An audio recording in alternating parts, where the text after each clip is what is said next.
Question number 8 में दिया है F of x equal to mod of X by X if X equal not zero और zero if X equal to zero.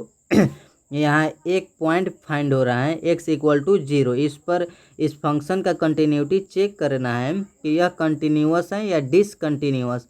Check करने के लिए चलिए चेक करते हैं कि कैसे इसका कंटिन्यूटी चेक करेंगे। चेक करने के लिए यहाँ लिखेंगे at x equal to zero. तो एफ ऑफ एक्स फाइंड करेंगे। एफ ऑफ एक्स फाइंड करने के लिए at x equal to zero, zero पर लेंगे तो फंक्शन भी मेरा क्या दिया है, जीरो ही दिया है। F of X F of zero equal to zero ही आ रहा है। अब लेफ्ट हैंड लिमिट फाइंड करेंगे। लेफ्ट हैंड लिमिट फाइंड करने के लिए यहाँ लिखेंगे limit x tends to zero minus F of x equal limit x tends to zero minus F of X zero, यानी एक्स का वैल्यू जीरो से हल्का छोटा है। ठीक, तो यहाँ देखिए एक्स का वैल्यू यहाँ इक्वल है जीरो के, लेकिन यहाँ जीरो के इक्वल नहीं है। तो मेरा फंक्शन क्या होगा, mod of X by x होगा। तो एफ ऑफ एक्स क्या होगा, mod of X by x. यहाँ लेंगे function mod of X by x. अब यहाँ वैल्यू पुट करेंगे। तो वैल्यू पुट करने के लिए यहाँ समझिए कि यहाँ समझने वाला बात यह है कि जब यहाँ मेरा वैल्यू आएगा -1, 1 कैसे आएगा, जीरो से छोटा वैल्यू ले रहे हैं।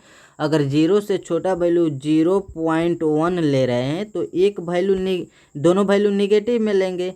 तो दोनों वैल्यू निगेटिव में लेंगे तो निगेटिव हो गया। आप देखिए ऊपर वाला एक्स में मॉड है, इसको मॉड में लेंगे तो यह पॉजिटिव में बन के निकलेगा ना। तो यह पॉजिटिव में बन के निकला, नीचे वाला तो निगेटिव ही रहेगा। आई 1 टाइम से कैंसिल आउट हो जाएगा। तो मेरा वैल्यू कितना होगा, -1 होगा। ये समझ आया कि कैसे -1 होगा। तो यहाँ इसी तरह लिखेंगे एक्स बाई माइनस एक्स। अब एक्स से एक्स कैंसिल आउट हो जाएगा तो -1 होगा। ठीक, यहाँ तक समझ आया अच्छा से, क्योंकि यहाँ समझने वाला बात था। अब राइट हैंड लिमिट फाइंड करेंगे। राइट हैंड लिमिट फाइंड करने के लिए यहाँ लिखेंगे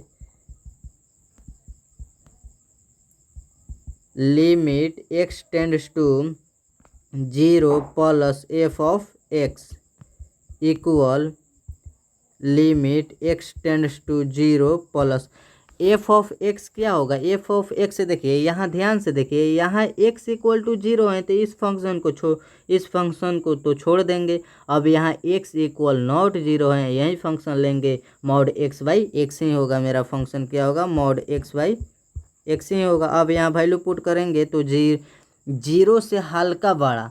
तो यहाँ जो समझाए हैं आपको, तो यहाँ जिस तरह -1 आया है उसी तरह अगर मेरा x का वैल्यू अगर 1.1 आ रहा है तो ऊपर भी पॉजिटिव नीचे भी पॉजिटिव, यानी कैंसिल आउट होके 1 आएगा। तो उसी तरह ऊपर x बाई एक्स से x कैंसिल आउट होगा, 1 होगा।